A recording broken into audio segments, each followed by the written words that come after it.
Venezuela, Cuba. Thank you. Have a good day, fella.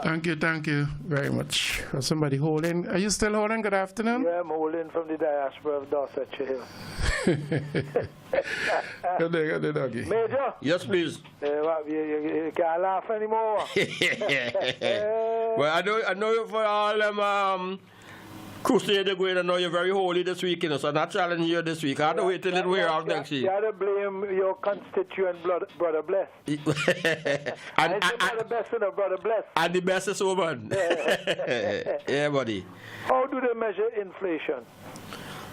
Well, as inflation is measured. I want to listen to what I said. Okay. How do they? They measure inflation by agreeing on what constitute a basket of goods that the average set of people must buy and use.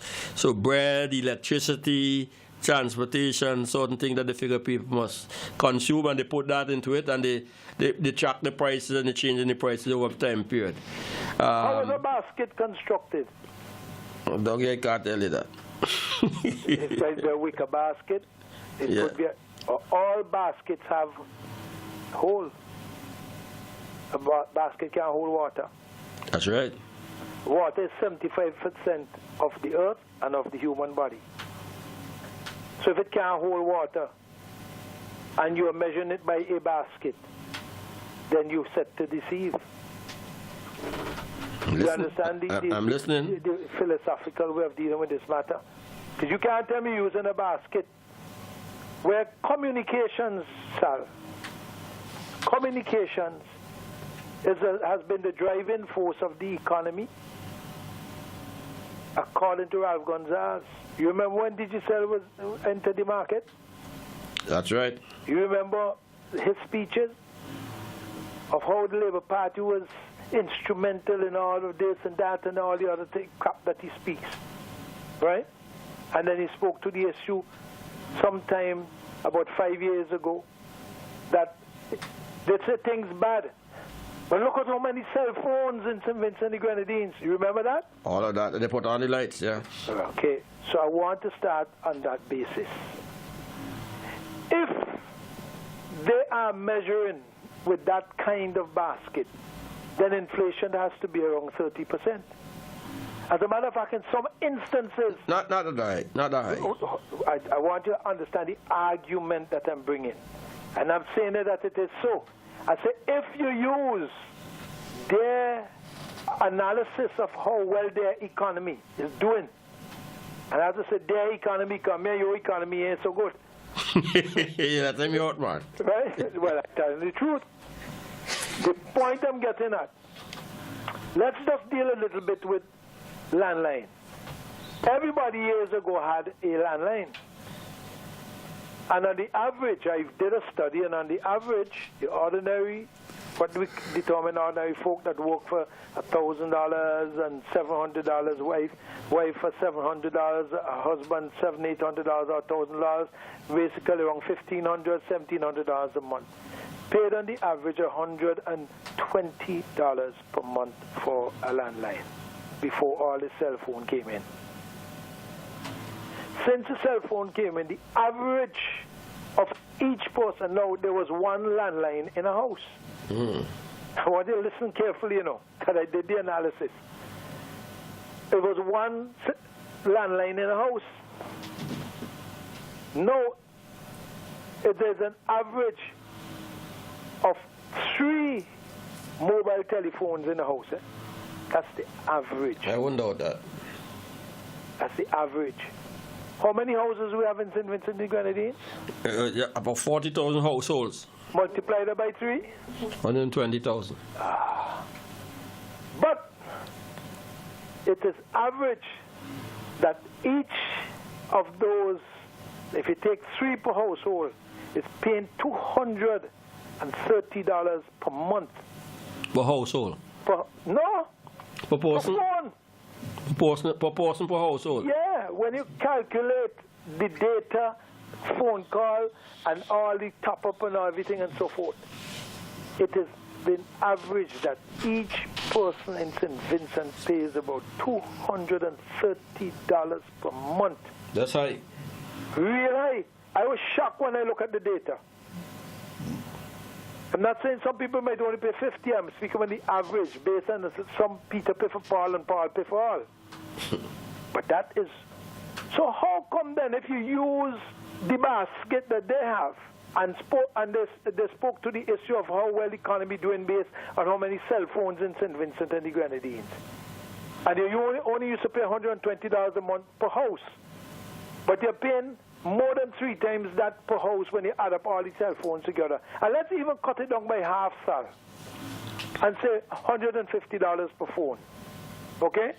The point you're making, Doug, is that the inflation is higher than has been represented. Exactly. So, well, I think that people could accept that because the official records are saying it is 2.2, 2.3. Well, I looked at the IMF thing, and I looked at even the one in Moody's, the international rating company, and users were saying that it was about 3%.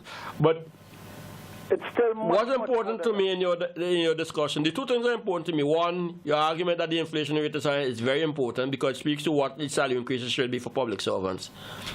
But it also speaks to what levels of economic performance we should achieve as well to make sure that the country doesn't go backwards. To counter. Yeah. And we are going backwards, Sinclair. We are. Because there's joblessness in the country. Jobless growth. Right?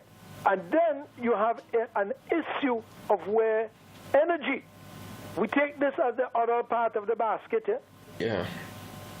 What we used to pay, what is for Vilnic, what is the surcharge now? I think it's about 40-something cents. I think 40-something cents a surcharge. Up close to that. It is rising right? back to catch up with the basic cost of 50 cents. Exactly. We were paying the other day, not too long ago. It's nearly doubling. $24, 24 cents, eh? And that's oil prices is climbed quite a bit again. So we are almost double on the surcharge. So if you have an increase of almost 90% in the surcharge, how then you could tell me inflation is only 2.something%? I'm dealing with just 2 things, communications and energy for now. Well, the unions have to argue that in the negotiation exercise, which they're not allowed to have. The other issue, that transportation has become very costly. Even though their vehicles by themselves are more affordable today than they were many years ago, because of the influx of the used vehicles into the system. Mm-hmm. So only a chosen few could buy a brand new vehicle.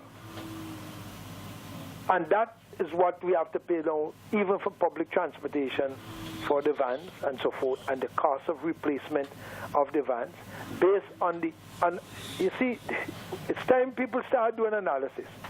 When a guy had to drive from Kingston to St. Vincent unhindered with traffic 15, 20 years ago, now he has to crawl. His vehicle is taking more. It's taking more of the engine. He spends longer time running time. He's burning more fuel. He's doing the cost. Miles per gallon is reduced. Exactly. Yeah. I did the analysis on that also. And when on average persons were burning 25 miles per gallon, they are burning now 17.6 miles per gallon on average on a vehicle. So how you could tell me that cost of living and inflation is 2.something%? We have to be fooling people. That's why I say baskets can't carry water. So we have to debunk that kind of notion that it is so. Yeah. Then if then inflation is not that high, explain to me why is it then that so many persons are on public assistance? Then explain to me why schools have to charge exorbitant entry fee into the schools that's supposed to be free education. You get my drift? You see, there's a lot of these things, and that is why persons need to earn more, but the economy is dead. Well, our position in the Democratic Party is that it is not our job to negotiate for on behalf of the union. In fact, we will be out of place to so contemplate. But we should at least, at the very minimum, give them support that they are well within the right to make their presentation, and that the government has an obligation in the interest of good governance to respect the convention of the ILO and to enter into collective bargaining negotiations with them and treat with them properly as they equal. This notion of consistently legislating and take it or leave it and talking down to the unions and dismantling people unions is unacceptable. And the Prime Minister must be spoken straight in his face and his eye and told him that's something for which he will not stand. Major. Yes. The old adage and proverb, give an inch and you take a mile, is true to what has happened over the last 18 years. That is what has happened. Yeah. Because what happened? How did Gonzalez and the ULP got into office? On the backs of who? The unions. The unions. Yeah. They got into office on the backs of the unions. Yeah. And the unions allowed legislation from day one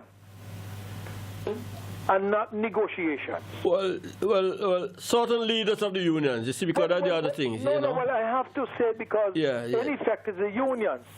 The leadership, no. Because I mean, even now, for example, the people who are in the executive of, let's put it this: the teachers' union has been more consistent in a principal caliber of leadership over the years.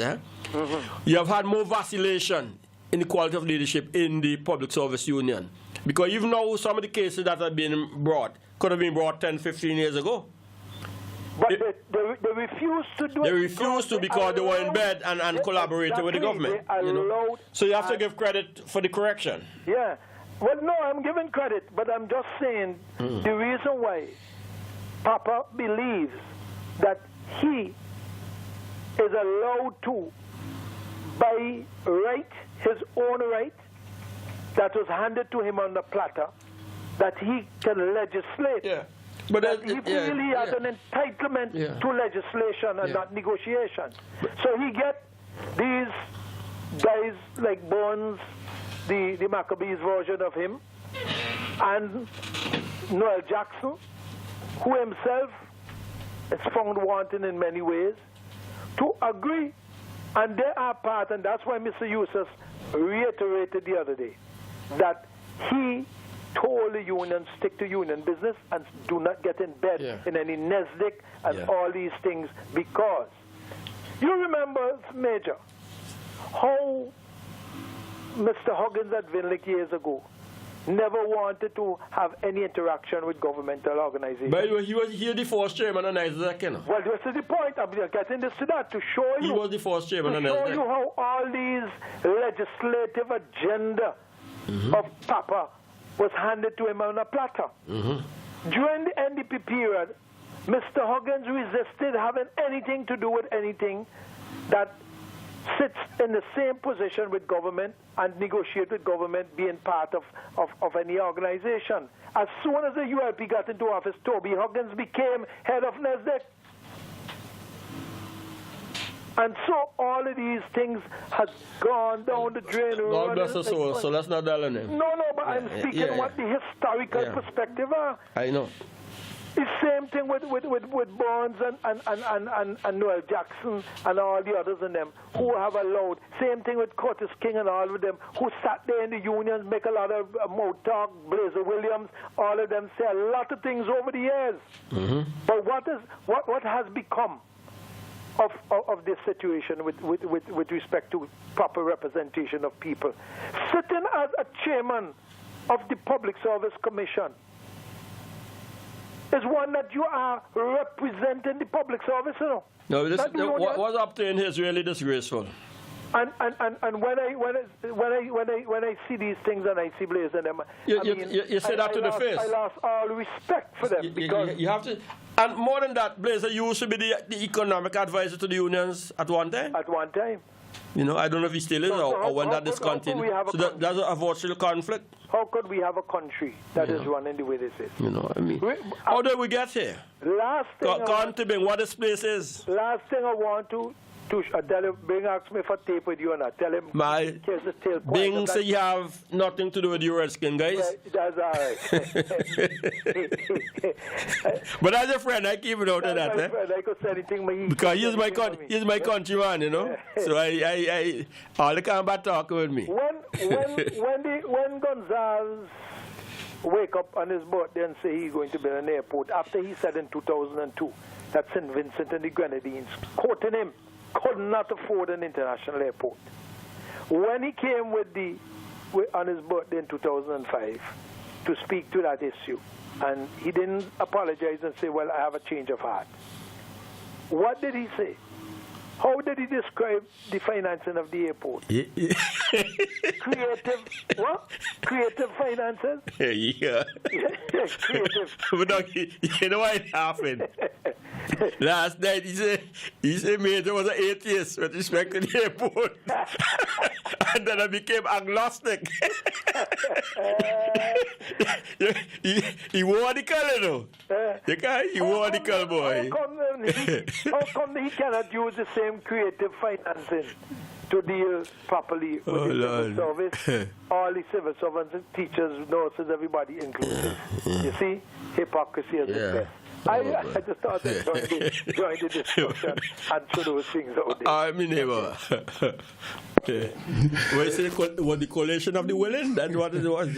Something like that. That's what you had. Okay, let's take the break. It's 1 minute clock.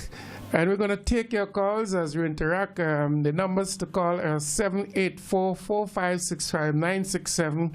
That's 784-4565967. 718-734-5615 to be in on the program. Major, as we wait for the calls, there are two areas we haven't touched at length in today. One, constituency, and the second, anticipation in terms of the budget. But let's go back to the calls. Good afternoon, New Times. Good evening, boss. Good evening, Leacock. I also say, my question got me ID charge for me. If the ID charge expire. Repeat that? Yeah, but there's always check me ID charge for me. But check me ID charge. Okay, I'll let him come and check it for you, Tiny. Yeah. Okay. I don't want me. I would let him come and check it for you. Yeah, I will. Okay, good. Okay? All right, take care. All the best. All right. And on that note, you could all check your ID cards. Make sure you remember somebody to remind person there's an expiry date on it. So check it. Just sure everything is in order. Let's get ready. Good afternoon, New Times. Good afternoon, Mort. Good afternoon, Mr. McKenzie. Good afternoon, Major. I hope you're not calling here to entrap me, Mr. McKenzie. To entrap you? Yes.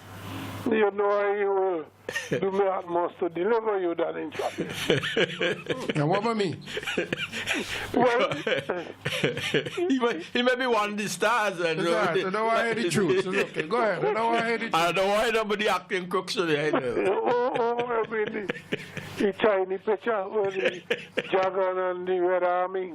Oh, boy, you're too much. When they ask, well, who's starring this? They say, we don't need no star in this. All of us are acting crook. Yes, buddy. Yeah. Tell me, what's the good news? Major. Yes, please. How much for Ponga kingfish? I don't know, maybe $8 to $10. I don't know. How much is it? But you know? Me? No, must it $10 so dollars, I ain't sure. Well, let me say it's $10 a pound. You want to tell me this government is so ridiculous? So they could give a raise for poor kingfish a month? Huh? It's so much. No, that is, well, don't talk about mutton. And make sure don't season the fish with salt in it because then the price gone up. And you can't chuck curry now, black pepper. I hear you. Yeah, and other seasoning and that. Yeah, Major, when I watch the thing, it is more ridiculous than the 3 for 10, eh? And if Vincent Chance want to sit back and allow this constant pressing down upon them. You give 1%, but your style of government is causing a rising cost of living to be so high. So you give 1, but you have plans to take 20, why do you give one? And all I could say, Vincent, just want to stay back there and accept that this. But that is the business. For instance, I don't want to... But you can't say it no different. That's how you have to say it.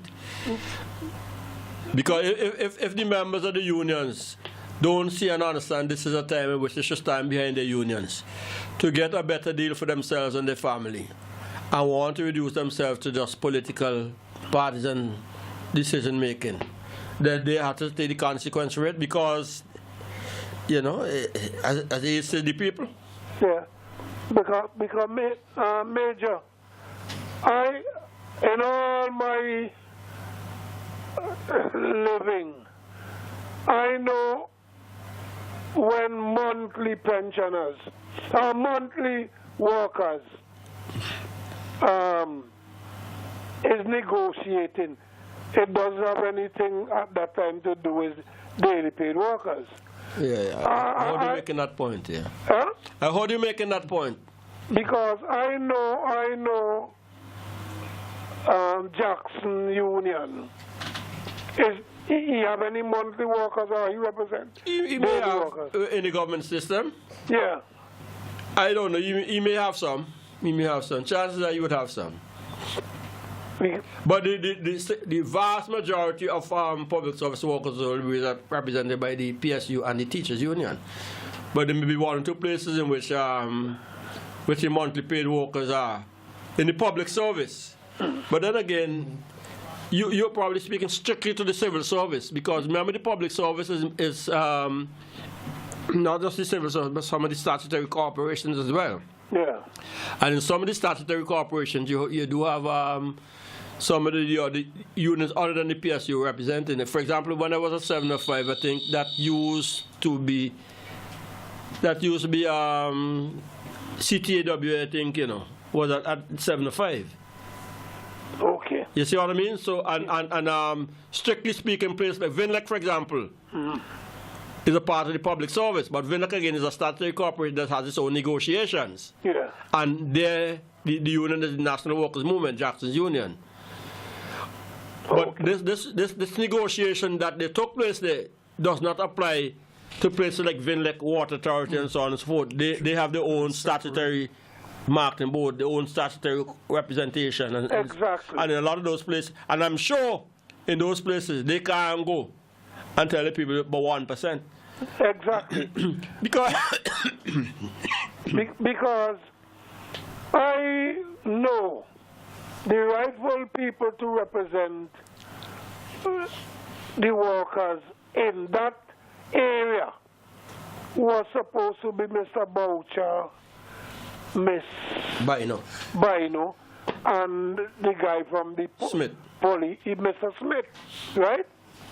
So when other people gone who really shouldn't be around to see the taking part, it makes me think of another unique thing that happens in this, like last year, where some people derail the no confident vote.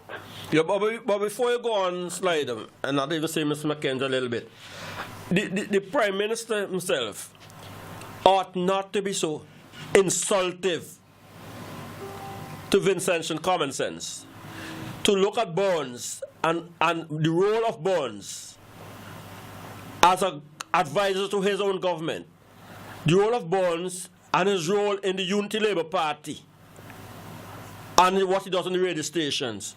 The role of Burns as a person who has a job in the public service.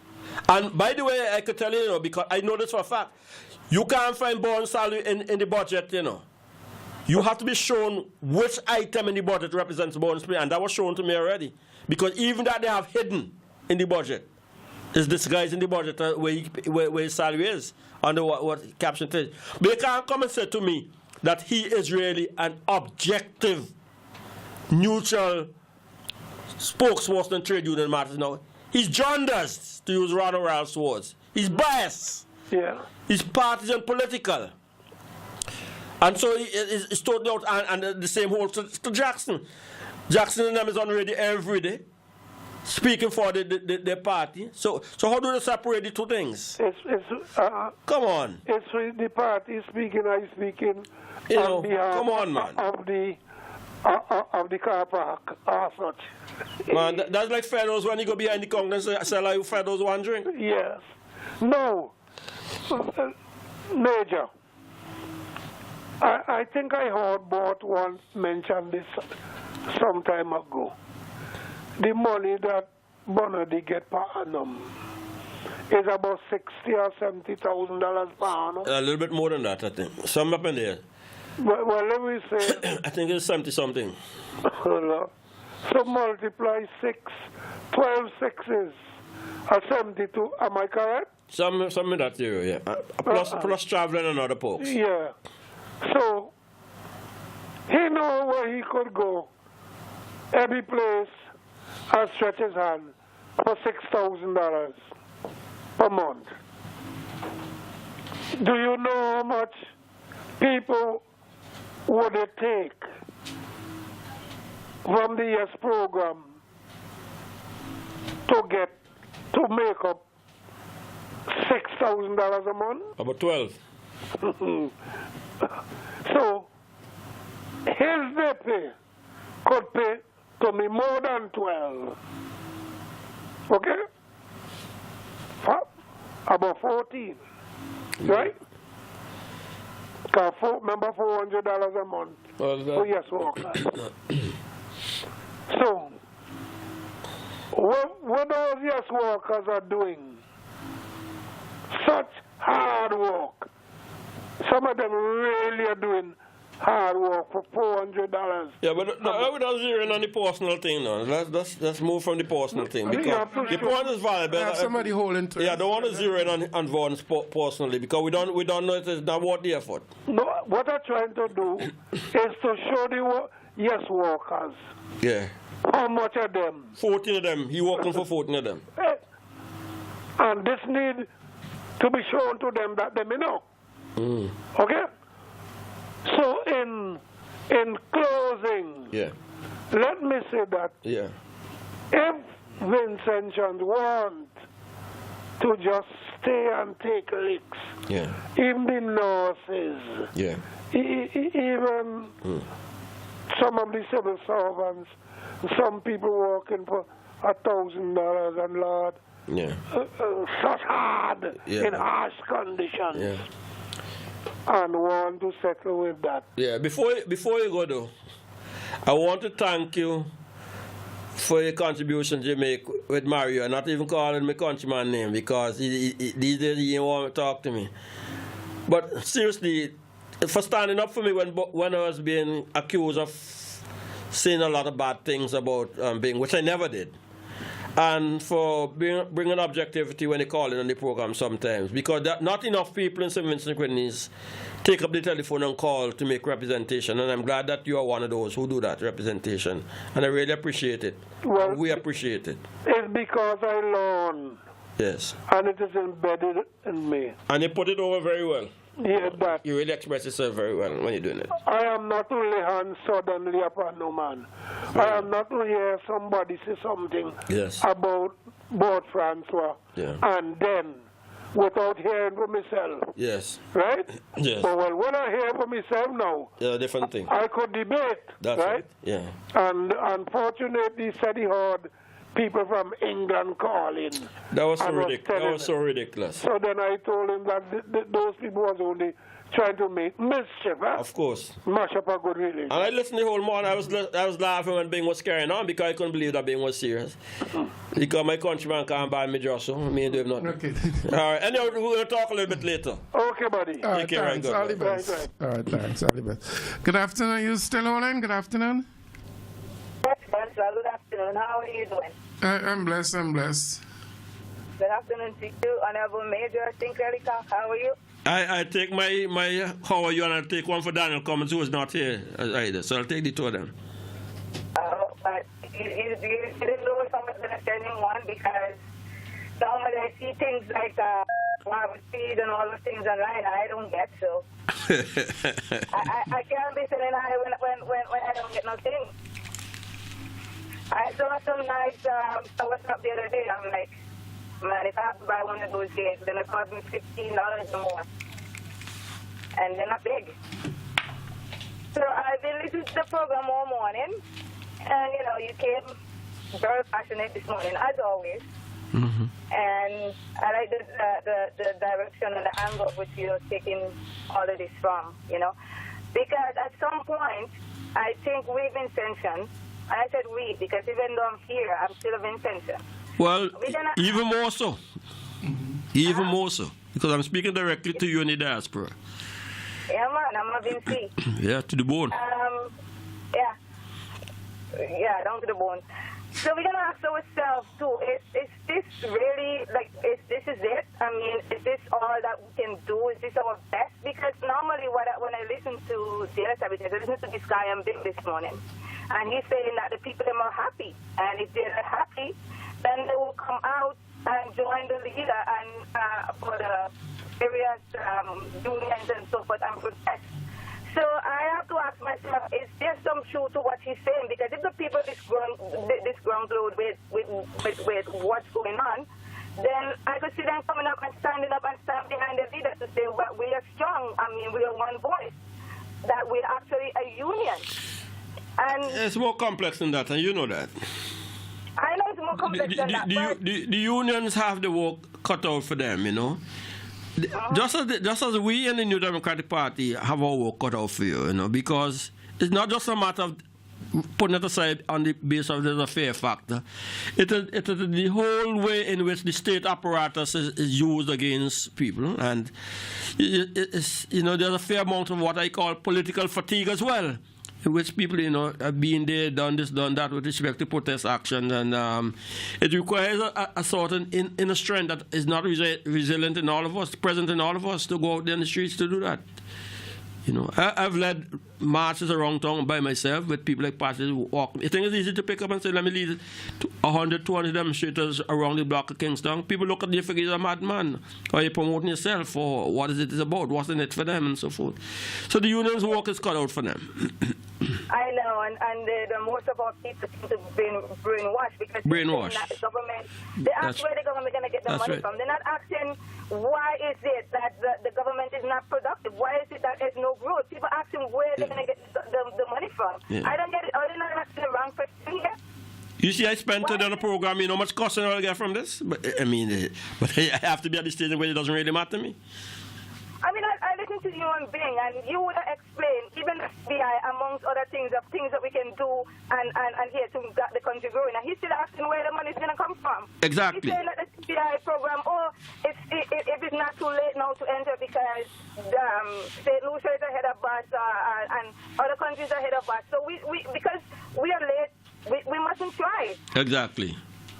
And the very people who you are criticizing have budgeted this year for this year 2019 with the same program that we're talking about. So even if it was 1 year that you own $400 million, it's $400 million nonetheless. Even if it's 2 years, it's $1 billion. And you're going up. If it's only just $100,000, it's more than what we have. Exactly. And it'll make sure for that year in question, you don't have to go and borrow any money to pay that the next year and can't give the public servants more money. Because we're spending $200 million a year just to service debt in St. Vincent. $200 million. Divide that by 12. Every month, how much is that? 12 and 1 and 8, 18, nearly $20 million a month. I mean, I don't understand. We sit down and we say, no, that we can't. All I'm hearing from them is that we can't. When respect to agriculture, banana, there's too much restriction. We can't meet it. No, we got to do something. Nobody ever tries anything. They just sit down and lay back, and the government say, okay, here's $10 a month. We accept it, that we should be happy because there's other people without. Are you kidding me? I mean, what precedent are you setting for the next generation? And then they're the same people who come and call the young people up to they're lazy. This is a lazy government that sit down and say, we can't do this. There's too much restriction. And all they do is beg. Sooner or later, a lot of those countries are going to get fed up with that. Yeah. Because they're just going to give us when there's no productivity on our end. You know, let me shock you because I don't even remember the figures out of my head. But the basic salary, my basic salary as a member of parliament, the basic salary is not even $3,000. I know it's under $3,000. It's 29 something. So if they give me a 1% increase, I'll get $29 more. Maybe about $29.50 or something, but not $30 for sure. When the month finish, as a 1% increase. Now, that'll give me what, two gallons of gas at the gas station? That could really give you 2 gallons of gas? Well, yeah, I think it's $14 a gallon. Well, I run diesel in any case. They might get 2.5 gallons of diesel. Diesel here is more expensive than gas. Up there, here diesel is cheaper down here than gas. Yeah. Anyhow, sis, we gotta run. But keep doing your work in the diaspora, informing your family at home, because they can make a difference, and you can make a difference to them. Most of my family are NDP anyways. It's just some of them. Well, let them reinforce. Let them reinforce. All right, so don't make it up in more time. So. Thanks again for the support. All right, thanks. Yes, no problem. On behalf of Daniel and myself. Thank you, Major. No, I made this. Okay, all right, thanks. Appreciate you. Yeah. Good afternoon, you. Thanks for all in. Yeah, good afternoon. Good afternoon. Leacock, how are you going? Hey, brother, Yes, Eustace, how are you going? How much time you have there? We got time. You have time. You could take all the rest if you want. I just want to raise a point. Listening to your discussion this all morning. Okay. Sure. Now, how much money is now owed to the government for lands at the airport because they have not paid the people for their lands? My understanding is they owe about $20 million now for people for land they've taken from them at the airport. $20 million. And they haven't paid them up to now. They haven't paid them up to now. This is a matter that's going to come to NDP to handle, you know.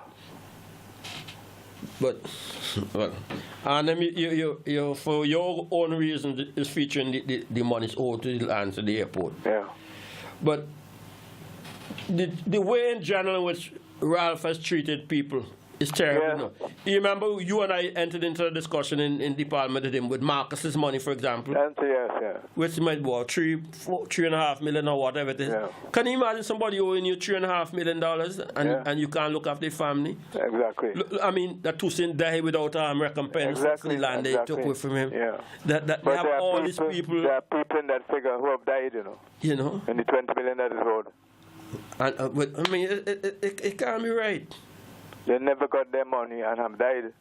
Yeah. It So can't my be right. concern, Yes. my concern, that whole area there, relates to the general finances of the country. Yes. Because what does that do to the CDB loan, Yeah. which you got for NCB, the $100 million loan? Oh, the policy-based loan. Yeah, because you have to get up to date in those payments, you know. Yes. Otherwise, you default on the CDB loan. Right. Right. And these are very, very serious matters, you know. But people don't pay attention to that. Yeah. If you don't pay that loan there, you will be in breach of some articles of the policy-based loan that we have for $100 million, Yes. which Ralph once called a master stroke. Master stroke. What the master stroke is? I don't know. And You owe more than that now, and you have to sell back the shares we'll have to sell them back. at the NCB. Yes. I mean, it's totally ridiculous. Huh? Some people don't know, they don't recall the details of how we borrowed this money, how NCB borrowed this money, but NCB have to turn around and give more loans to pay back that $20 million to those people who land, you know.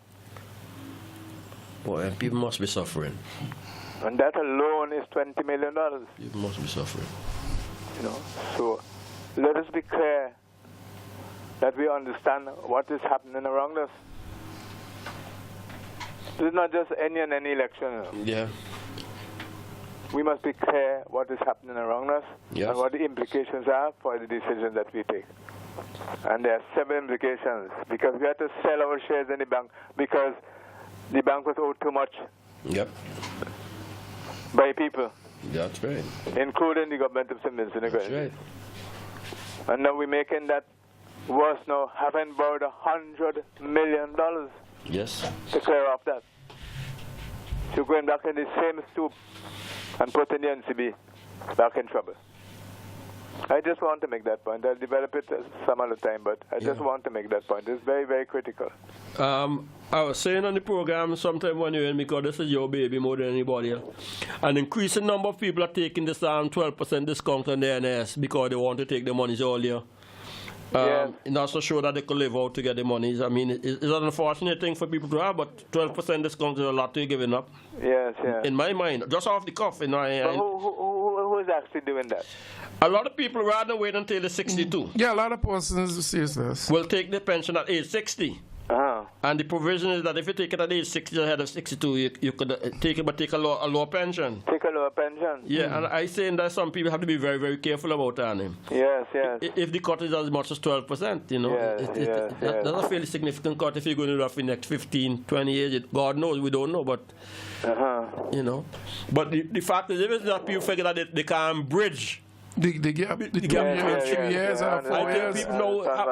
People now have to start putting aside some money in the rainy day after the credit unions them or whatever it is to take it themselves through them 2-year period rather than giving up the long-term security. That's retirement security. I figure people have to take a second look at that and they have to be advised and informed. And that's a technical area. It has to be looked at, The technical area. Do something more about the retirement planning. Yeah. That's why you see this whole NIS thing is so critical. It's very critical. For the people of this country. Because imagine $20 million alone to a few people on land. That is government owns at the airport, and they have not been able to pay the people for their land, and they have to pay them for it. My God. There's no getting out of that. And you borrowed the money from CDB to pay off the loans that people had at NCB, some of the statutory bodies and so on. And now we're back into the same square with an additional $20 million. I don't know. These things, I have a question for the next parliament, as a matter of fact, anyhow. Okay. It's a very serious issue. All right. Take your time. Thank you very much, seriously. Thank you very much. Okay, it's 1:37. We have 3 and 4. Yes. Take another call or two because I want to run off to my business. I have some works in the job. I have to take lunch for them and some other things. So. Okay then. So if you want to interact with the major, call now. Let's see if we could get in 2 calls or so before we go. The numbers 784-456-5967 and 718-734-5615 to get in on the program. That's 784-456-5967. Major, so we also have the budget coming up, and Mr. Jesus made some observation there. But a lot of persons been speaking to these issues. A lot of the bills or the non-payment for persons who are owed money by the court, that was granted payment by the court and so forth. Then the NDP will reach in a position where they'd have to pay these money and take in office, and which means that they'll be coming in with all these millions of dollars outstanding that from the word go. Well, but as I said, we are applying for the job with our eyes wide open. We know what it entails. We are fortunate that we have a good team. We have the best of what is available now and the experience of those who have been there before. As somebody themselves said, they still have users around as one who has been in that seat and can guide Mr. Dr. Friday and others. And we're not going to let that significant challenge be a deterrent to us applying vigorously for the job. It is for the New Democratic Party, of which I'm a member at the moment, lending support to Dr. Friday to make sure that the house is in order and that we represent ourselves to be ready, like Freddie, for that eventuality. And I'm saying that we are ready. Okay, then. Give us the job. All right, I'm going to take this call, but make a quick comment also. These monies owned are principal sum. They have to pay the people with interest. No longer the state to pay, the more the state own. Absolutely. Good afternoon, your times. Good afternoon, Bert. How are you? Good afternoon. The major have to run off, so we have you to close the show. Merry Christmas. Good Bill. Happy New Year to you. Okay, how are you? One at a time. Sweet Jesus. Well, listen. I'm hoping we're moving forward this year, you know, with everything. It's the people. Well, I'm one of the people. Well, the people must step forward. Well, we have to know we are fighting a battle, and we have to pray until we can't pray no more. Absolutely. Okay? Well, pray without works. That's faith without work. And pray too. Without work. Yeah, so we're doing what we have to do, right? Yeah. Okay. Thanks again. Huh?